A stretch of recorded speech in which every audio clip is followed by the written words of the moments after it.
Yeah, he was at the top of my list to play this role. It had to be an actor, nearing the final chapters of his life, and be someone that could captivate an audience sort of with a look of his eye and not much else. So I was sitting in a room at Sundance with my first film, and I had just finished writing this before I went to Sundance.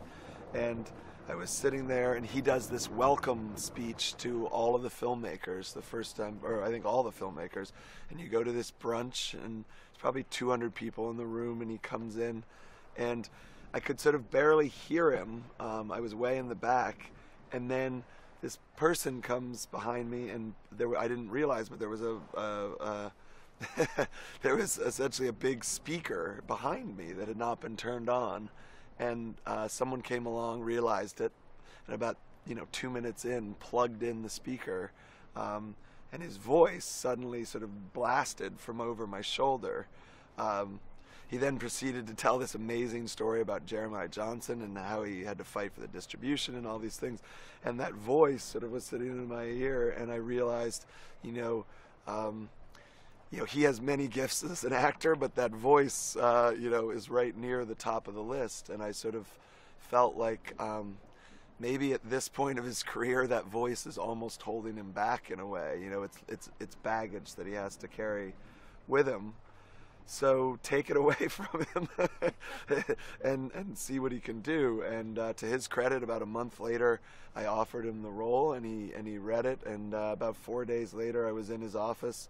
And he said yes, and so from that day on, it took us about 8 months to then actually go make the movie. But before anything had really happened with my first film, and I don't even know if he knows why, but he's a person who makes his decisions sort of, on instinct, and he went with it, or he just loved the idea of a movie that he's in every scene of. So, and what actor doesn't?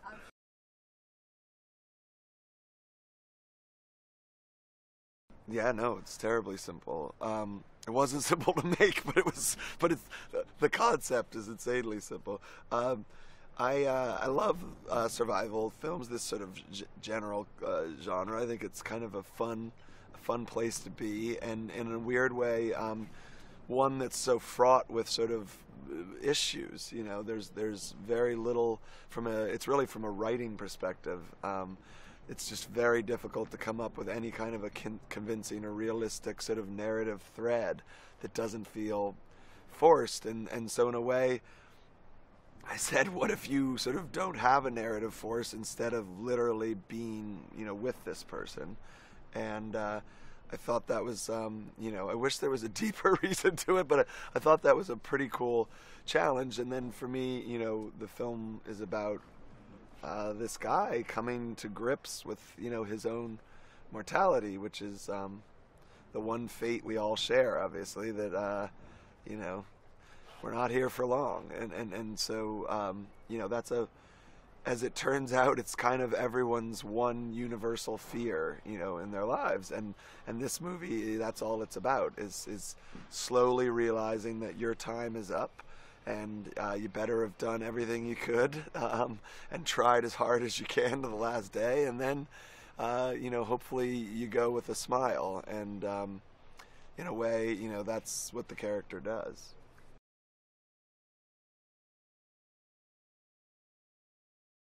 Yeah, I mean, it's you, hopefully. He becomes your stand-in, whether you're thinking about your father or your husband or your uncle or in the end, hopefully, yourself. If I had laid in, the sort of, like I said, some of the narrative techniques that you would have used, learning about why he was there, who he was there. Now, there are some hints, and certainly we wanted to set up parameters. I don't think he's been doing this his whole life. He's literally on some kind of a mission. It's not a suicide mission. I think he's well prepared, and so I wanted to communicate kind of concepts about who the character is, and what kind of a person he is. But as far as who and the life that he had lived before that, that's sort of that's for the audience to fill in. And if I had laid that in, you know, the film's very delicate, and if you sort of don't force the audience to keep doing the work for themselves, the whole film kind of would have fallen apart. So I had to be very delicate.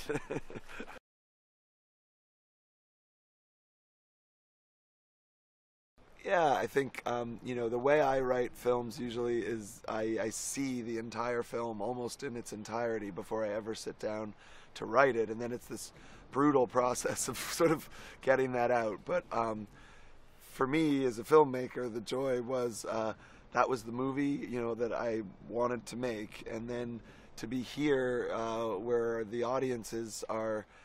They just seem to love movies, and there's a passion about it, you know, that I haven't seen before. Frankly, you know, you walk around and people are talking about them and arguing about them and you know, agreeing on them. And you know, last night, obviously, I would never want to go through that experience if the audience didn't seem to like the film. I can't even comprehend what it would be like. I think you would just have to embrace that.